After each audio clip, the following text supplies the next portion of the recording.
Bonjour la Fire Family, bienvenue dans cette nouvelle vidéo. Avant de commencer, je voulais vous remercier pour l'accueil que vous avez fait à ma vidéo d'hier concernant le vlog en fait. Donc je vous mets, si vous l'avez pas vu, je vous mets le lien dans la description. Vous avez été nombreux à la commenter, ça me fait vraiment plaisir. Vous êtes trop gentils avec moi et j'en suis vraiment reconnaissant. Merci beaucoup, merci pour ça, merci pour tout cet amour. Aujourd'hui, je vais faire une vidéo spéciale conseil. Vous savez, je fais des lives sur ma chaîne YouTube, j'en suis à plus de 210. Et sur tous les lives, on m'a posé au moins 2-3 fois la question, est-ce que tu as des conseils pour devenir pompier? Je veux devenir pompier, est-ce que tu as des conseils? Je vais devenir pompier, est-ce que tu as des conseils? C'est une question assez compliquée, parce qu'elle est large, elle est très large. Et du coup, je voulais en faire une petite vidéo à ce sujet. Histoire de d'en parler et en tout cas de vous donner les grandes lignes des conseils que je peux vous donner si vous voulez vous engager en tant que pompier ou si vous allez vous engager en tant que pompier. Sachez dans un premier temps que tout ce que je vais dire dans cette vidéo c'est tiré de mon livre L'incendie de ma vie. Vous savez, j'ai écrit un livre en plusieurs parties et la deuxième partie de ce livre c'est mes conseils pour devenir pompier. Du coup il y a plus de 44, 45, 46, 47, il me semble, ça monte à 47, 47, ouais, 47 chapitres en gros, 47 petites parties où je vous donne tous mes conseils pour devenir sapeur-pompier, pour devenir un bon sapeur-pompier, pour devenir un bon chef d'équipe. Donc tout ça c'est dans mon livre et le livre il est dans la description. Il y a vraiment de très très bons retours. Donc merci pour ça. Au début de ce livre, je raconte mon histoire, mon parcours. J'ai été pompier de Paris pendant plusieurs années, donc je raconte un peu mon histoire quand j'étais à la brigade. Bien sûr, avant j'étais pompier volontaire. J'ai été jeune sapeur-pompier. Je vous raconte tout mon parcours et à la fin, je termine donc sur ces conseils qu'on me demande souvent, régulièrement, et je fais cette vidéo pour un peu clarifier les choses. Allez, faut que t'ailles là ouais, il y a quelqu'un au-dessus ou pas? Poussez les deux du doigt. Lieutenant.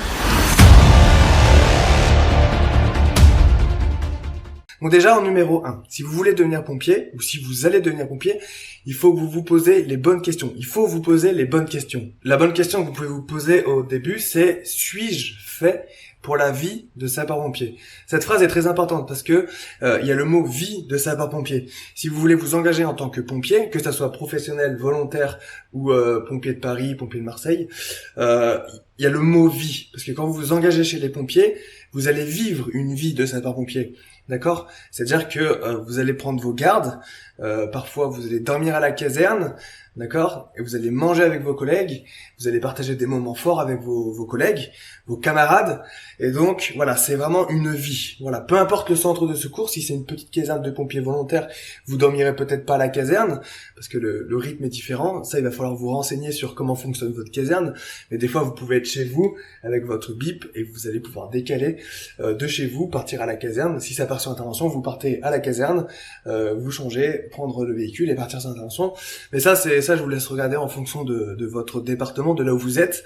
Je vais parler dans les grandes lignes, bien entendu, devenir pompier, en faire son métier, ou devenir pompier volontaire dans des gros centres de secours, etc., etc. Mais même dans les petits centres de secours, mes conseils comptent dans tous les pompiers en fait.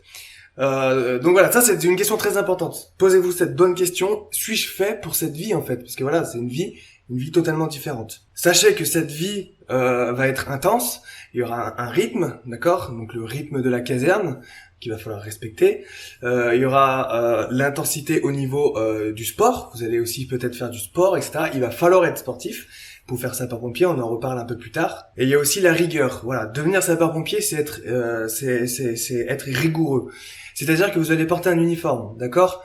Donc, il va falloir respecter cet uniforme. Pour ça, souvent, il va falloir avoir une bonne coupe de cheveux, c'est-à-dire, voilà, il faut pas être un punk, voilà, en gros. Donc, avoir les cheveux plutôt courts pour les hommes. Après, bien sûr, chez les pompiers volontaires, c'est un petit peu différent. Chez les filles, il faudra avoir les cheveux attachés. Voilà, bien entendu. Comme vous portez un uniforme, il va falloir bien se comporter, d'accord? C'est-à-dire, pas parler vulgairement, etc., etc., surtout quand il y a du public. Bien entendu, après, ce qui se passe à la caserne, ça se passe à la caserne, il n'y a aucun souci, mais par contre, à l'extérieur, vous définissez une image, l'image des sapeurs-pompiers tout court, C'est-à-dire que voilà, quand vous êtes en uniforme, il faudra toujours veiller à être bien habillé, les chaussures cirées, les Rangers cirés, pas être tout débraillé, vous voyez, toujours comme ça là, le casque de travers ou le képi de travers ou n'importe quoi. C'est toujours être bien habillé, bien carré quoi. Il faut être carré, tout simplement. Donc ça c'est la rigueur. Donc il faut savoir qu'il y aura de la rigueur. Je vais ensuite bien sûr parler du sport. Être sapeur-pompier, il faut être sportif. Donc ça c'est un des conseils que je donne tout le temps, c'est soyez sportif, un minimum pour les pompiers volontaires et bien entendu pour les pompiers professionnels et pour les pompiers de Paris, pompiers de Marseille, un maximum. Plus vous serez sportif et plus il sera facile pour vous de vous intégrer dans une caserne tout simplement. Et en plus le métier, c'est un métier sportif. Vous allez partir sur l'intervention, devoir éteindre des feux, faire certaines choses. Ça demande des capacités physiques. Donc pour ça, moi j'ai créé un programme d'entraînement. Enfin ça fait un moment que je vous en parle sur ma chaîne YouTube, qui s'appelle la méthode Guyard, qui vous aide à avoir une meilleure condition physique pour devenir sapeur-pompier. Donc voilà, si vous êtes intéressé, n'hésitez pas à aller checker dans la description. Moi je suis là pour vous aider. Si vous avez des questions, posez-les-moi, j'y réponds avec plaisir. Mon objectif c'est de vous aider. J'ai aidé plus de 200 personnes. Donc voilà, si vous voulez avoir un bon niveau physique, il y a mon programme, mais pas que, vous n'êtes pas obligé de suivre mon programme, vous pouvez vous entraîner tout seul, mais en tout cas, il faut avoir une bonne condition physique. Voilà, vous allez devenir sapeur-pompier, il faut avoir une bonne condition physique, c'est normal. C'est un métier sportif. Et le sport, c'est bon pour la santé. Donc, au final, vous avez tout à y gagner. Ensuite, une autre question qu'il va falloir vous poser, là, dès maintenant, c'est est-ce que j'ai peur du sang? Est-ce que j'ai peur du vide? Est-ce que la mort aussi? Voilà. On peut pas dire est-ce que j'ai peur de la mort, mais vous allez être confronté à la mort. Donc, il faut y penser. Comment vous allez réagir quand vous allez voir votre premier mort? Comment vous allez réagir quand vous allez voir un membre arraché, sectionné? Comment vous allez réagir? Je vais pas vous sortir tous les trucs horribles qui peuvent se passer, mais quand vous faites sapeur-pompier, vous allez rencontrer des choses assez plus ou moins horribles. Vous allez vivre certains drames, hein. Vous allez rentrer dans certains drames. Donc il faut y penser à ça.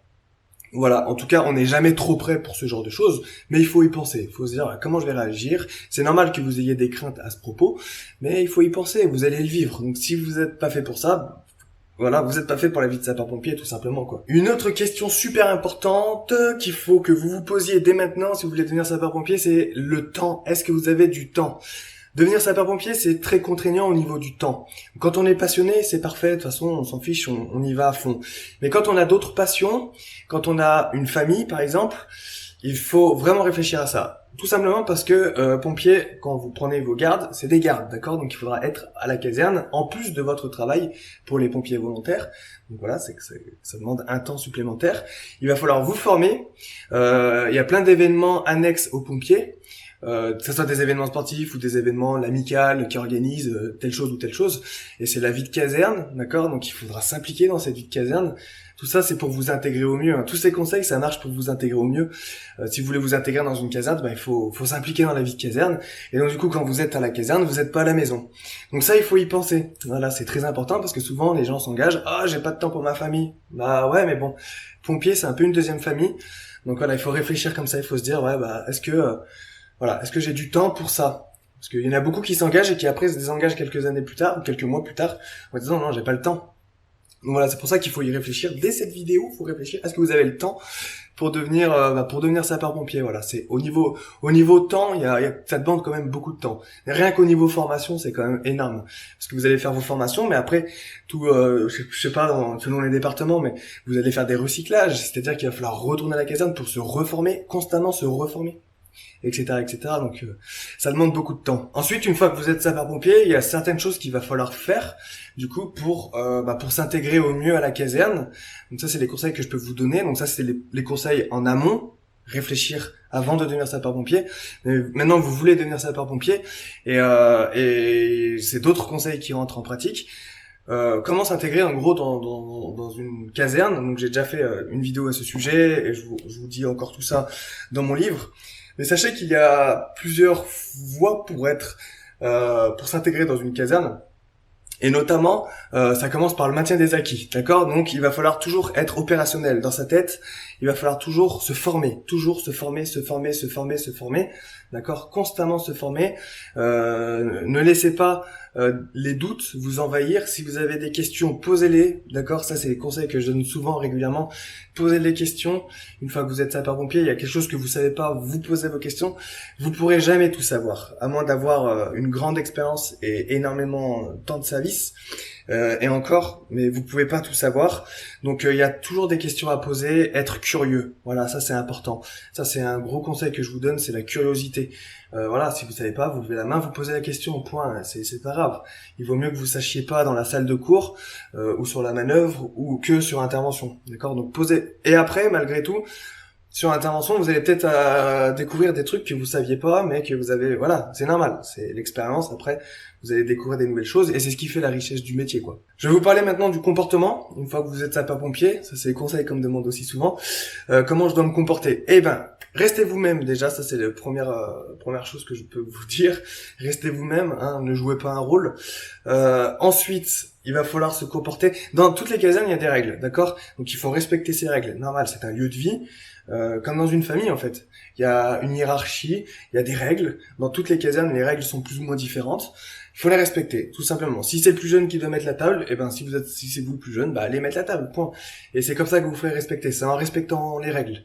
Bien entendu, je vous ai parlé aussi au début de la rigueur. Bah, il va falloir être rigoureux. C'est là où il va falloir faire preuve de rigueur. Bien s'habiller, bien se comporter, bien parler. Cirer les bottes, ça c'est important. C'est bête, hein, mais c'est visuel quoi. Quelqu'un qui se présente bien. Et ben bah il gagne des points tout simplement. Donc voilà, ça c'est le comportement, c'est dire bonjour à ses collègues, être courtois, bien parler, tout ça, essayer de s'intégrer, enfin poser des questions sur la vie perso des gars, des gars avec qui vous travaillez. Voilà, montrer votre motivation, toujours être volontaire, jamais trop traîner les pieds. Et y aller à fond. Souvent, on en voit des pompiers dans les casernes qui traînent un peu les pattes parce que c'est chiant, il faut nettoyer la remise. Mais ça fait partie du job. Vous allez nettoyer la remise, vous allez nettoyer les engins, vous allez faire des trucs un peu voilà, sur l'intervention des fois c'est un peu difficile, il faut rouler les tuyaux, il faut nettoyer les tuyaux, ça fait partie du job, d'accord? Et vous le faites ensemble à plusieurs, de toute manière, vous serez jamais trop tout seul. Donc voilà, ça fait partie du taf et il faut le faire avec le sourire. Le sourire, voilà, parlons-en, j'en parle aussi un peu dans mon livre. Le sourire, c'est très important, ça peut changer beaucoup de choses. Voilà, on est là, on sourit, la vie est belle et on avance. Aussi un conseil que je donne souvent et que j'en parle aussi dans mon livre, c'est ne passez pas pour un lèche-botte. Dans les casernes, souvent, il y a des gens qui posent des questions, mais qui font exprès de poser des questions pour se mettre en avant. Voilà. Et ne mettez-vous pas trop en avant. Voilà, parce que passer pour un lèche-botte dans une caserne, c'est jamais trop bien vu. Donc ça, c'est très important. On n'en parle pas beaucoup, hein. Mais lèche-botte, le mec, ils font ça pour un peu qu'on les regarde et pour se montrer que c'est lui le meilleur, tout ça. Non, faites pas ça. Essayez d'être modeste et voilà. Ne passez pas pour un lèche-botte, c'est très important. Un autre conseil que je donne souvent quand vous êtes pompier ou quand vous voulez devenir pompier, c'est le fait d'être irréprochable. Soyez irréprochable, d'accord? Et tout ça, ça va dans le respect des règles, le respect de la tenue, tout. Sur intervention, à la caserne, soyez irréprochable. Voilà, comme ça on pourra rien vous reprocher et vous aurez tout à gagner. Donc voilà. Vous allez faire des petites erreurs normales de comportement. Par exemple, au début, vous allez mettre les mains dans les poches. Voilà. Et après, on vous le dira, c'est pas bien de mettre les mains dans les poches quand vous êtes en uniforme. Ça fait pas une belle image. Bah, du coup, vous mettrez plus les mains dans les poches. Et voilà. Et puis, vous aurez toujours ce réflexe de mettre les mains dans les poches. Vous l'aurez toujours. Et des fois, il fait froid. Alors, on met les mains dans ses poches. Ça fait partie du jeu. Après, on va pas vous tirer dessus parce que vous avez mis les mains dans les poches. Mais c'est des choses comme ça. Ouais, voilà. Vous le savez. Maintenant, vous le faites plus. Pareil, quand vous serrez la main à un collègue, je le dis souvent, mais serrez la main, ouais, franchement, en regardant dans les yeux. C'est bête, mais une main toute mollassonne, bah ça dégage pas une bonne image. On prend la main du mec qui a devant et on la serre. Voilà, on lui broye pas la main, quoique des fois certains ils y vont un peu fort. Mais il vaut mieux ça qu'une main toute mollassonne.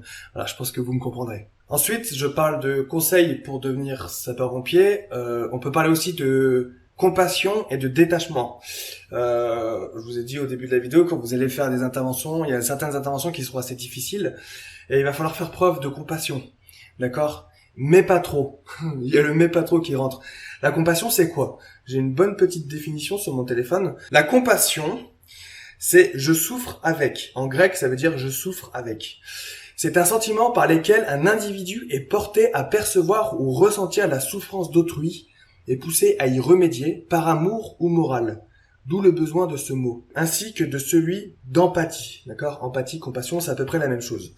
D'accord? Donc ça, c'est très important. Pour être un sapeur-pompier, un bon sapeur-pompier, il faut faire preuve d'empathie, d'accord? Il faut faire preuve de compassion par rapport aux gens que l'on va aider. Mais quand je dis pas trop, c'est parce qu'il faut pas trop non plus s'impliquer, parce que les gens, vous les connaissez pas, d'accord? Et les gens, des interventions, vous allez en faire beaucoup. Une petite mamie, moi ça m'est arrivé, hein, je le raconte aussi dans mon livre. Une petite mamie, on est là, on a envie de l'aider, donc on lui donne beaucoup de soi et on s'y attache en très peu de temps, hein, ça va très vite. Mais après, vous allez en faire une deuxième, une troisième, une quatrième. Vous allez en faire 5 dans la semaine d'après, pareil. Voilà, pour on va dire pour les grosses casernes, hein, à la brigade par exemple. Et ben, plus vous donnerez, plus vous allez y laisser un peu de votre âme et ça va être un peu compliqué. Donc voilà, soyez empathique, mais respectez les limites en fait, pas trop. Voilà, il faut compatir, mais pas trop. D'accord, c'est votre métier, vous êtes censé être là pour la victime, vous êtes là pour les autres victimes, donc du coup il faut pas non plus trop se mettre dedans parce que vous pouvez vous brûler les ailes, voilà. Et ça va de même faire preuve de détachement, d'accord, donc ça c'est lié, détachement, compassion. Il faut être empathique, d'accord, mais faire preuve de détachement, c'est-à-dire on prend du recul, d'accord, ça c'est important, ça y va de votre bien-être mental. D'accord, on se détache de l'intervention. Vous allez vivre certaines situations qui sont plutôt compliquées des fois, hein, parfois c'est chaud. Prenez du recul, on se détache.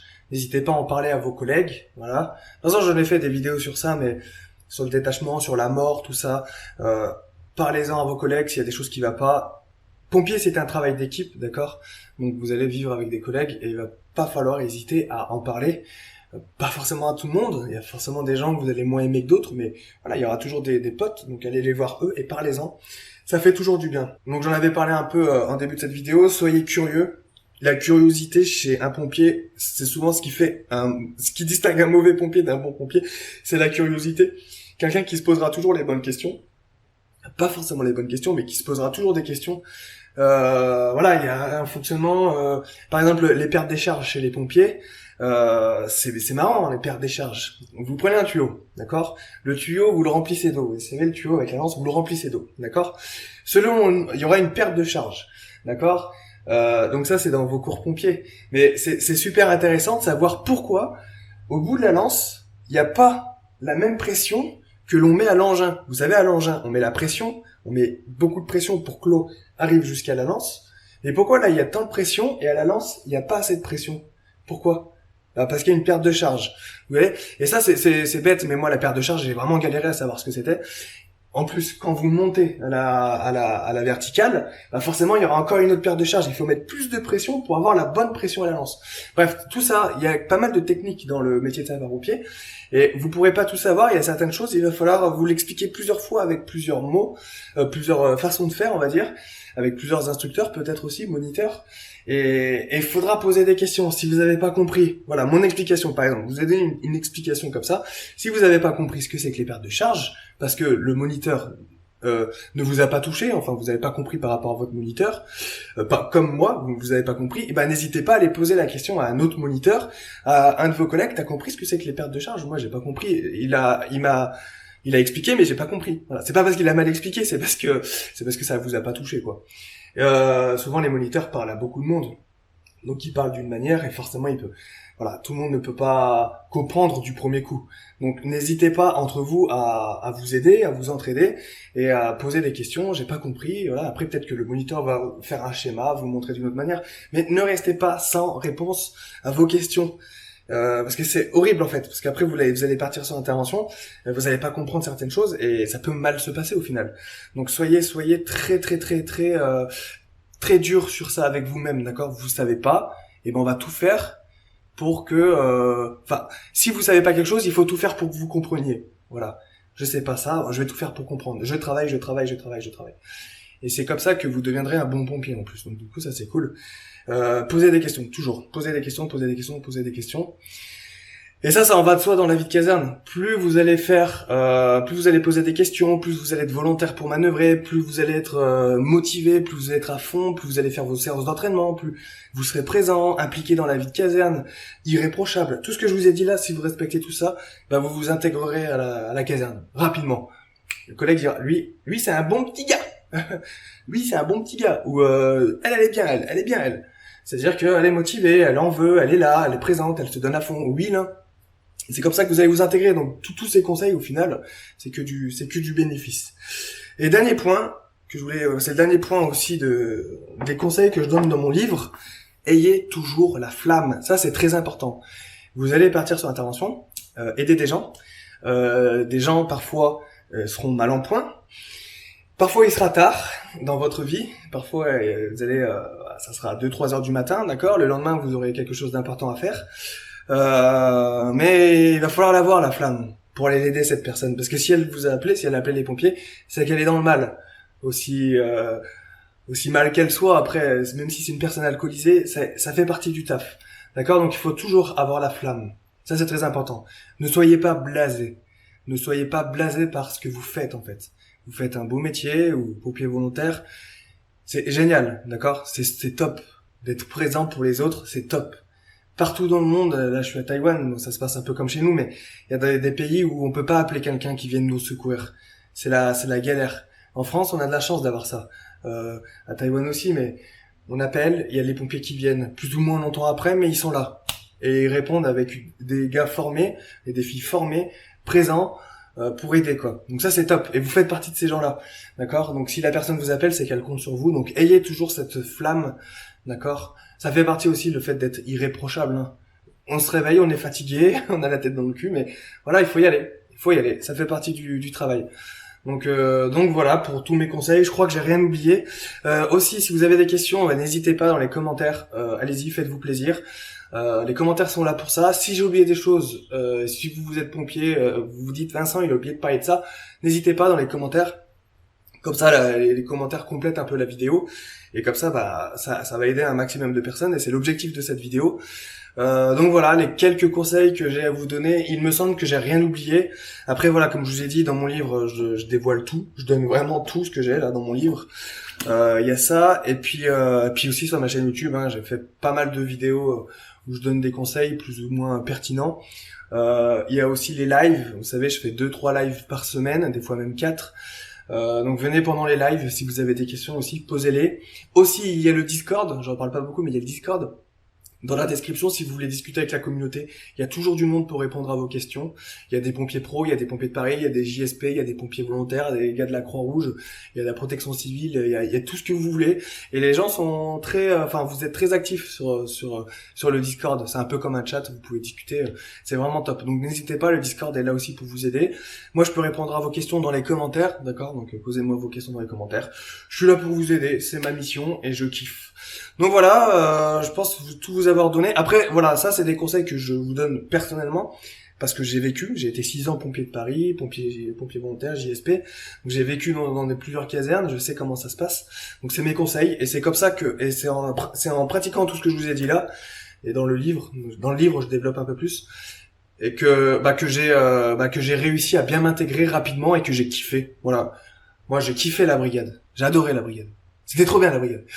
Et tout simplement parce que j'ai appliqué ce genre de choses, et ça s'est bien passé en fait. Et ça s'est bien passé avec mes collègues, je me suis vite intégré, je me suis vite fait des potes, et c'est devenu ma famille, et j'ai kiffé. Voilà. Il y en a, ils vont faire la brigade, ils vont détester. Bah voilà. Après, il faut se mettre dans le moule, entre guillemets, il faut se mettre dans le moule. Et c'est ce que j'ai fait, et ça a marché pour moi. Voilà. Après, c'est ça la vie de pompier aussi, c'est s'adapter. Voilà. J'ai oublié. J'ai failli oublier le plus important, s'adapter. Si vous voulez devenir sapeur-pompier, il faut savoir s'adapter. Voilà, on va finir sur ça, il faut savoir s'adapter. D'accord? C'est-à-dire, toutes les situations, on s'adapte. Le problème, on s'adapte. Article 22, démerde-toi comme tu peux. D'accord? C'est-à-dire que on s'adapte, pas de soucis, ça va le faire, et on s'adapte. Donc voilà pour cette vidéo, un peu longue, je pense, mais bon, c'était essentiel. Comme ça, pendant mes lives, si on me demande, t'as des conseils pour, je veux devenir pompier, je veux devenir jeune sapeur-pompier, t'as des conseils? Bah, je vais vous inviter à regarder cette vidéo. Donc voilà, n'hésitez surtout pas à la liker, la partager. Abonnez-vous à ma chaîne YouTube, je vais faire une autre vidéo qui concerne les lettres de motivation. Voilà, lettres de motivation pour devenir pompier volontaire, tout ça. On va parler de ça parce que c'est une question qui me revient assez régulièrement, donc on va discuter de tout ça. Donc abonnez-vous à ma chaîne YouTube, elle sortira demain ou après-demain peut-être, mais très prochainement. Et voilà la Fire Family, merci en tout cas de m'avoir écouté pendant ces longues minutes. Rompez, que Saint-Bar vous protège. Et ah oui, j'ai oublié, non j'en ai déjà parlé beaucoup de mon livre, j'en ai parlé beaucoup. Mais ouais, mon livre il est dans la description. Ma méthode d'entraînement, la méthode GUR pour devenir machine de guerre, n'hésitez surtout pas, c'est dans la description. Vous avez mon petit t-shirt, il est plutôt joli. Voilà, tout ça c'est dans la description, n'hésitez pas à aller checker tout ça si ça vous intéresse. Moi je suis là pour vous aider, hein, c'est vraiment un plaisir. Si je fais ça, c'est par plaisir, hein, c'est par passion. À demain la famille, la Fire Family, rompez, que Sainte-Barbe vous protège, prenez soin de vous, d'accord, faites attention sur l'intervention et on se retrouve demain pour la prochaine vidéo, comme d'habitude. Ciao. Abonnez-vous, ciao. À droite, il y a un appartement là.